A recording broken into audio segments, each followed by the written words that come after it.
Hello everyone. The restrict user point of sale module will help user to hide an point of sale session for the specific users. After installing this module, let's get into the settings. So from here under user and companies, we can see the users. Now let's get into the mutual admin. Okay. So here you can see that for this user, I have enabled a point of sale as an user, not admin. Okay.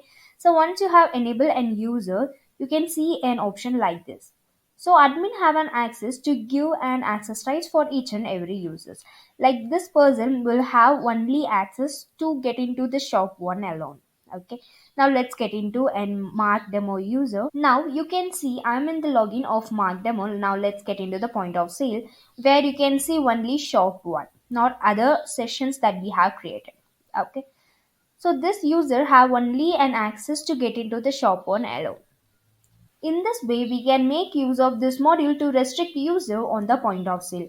If you have any queries regarding this video, you can ask in the comment box. We will definitely solve your queries. And if you feel this video is helpful to you, you can like this video and subscribe our YouTube channel for more Odoo related updates. To see more about and point of sale related module, check our BrowseInfo playlist to see all newly updated point of sale features that we have. Thanks for watching.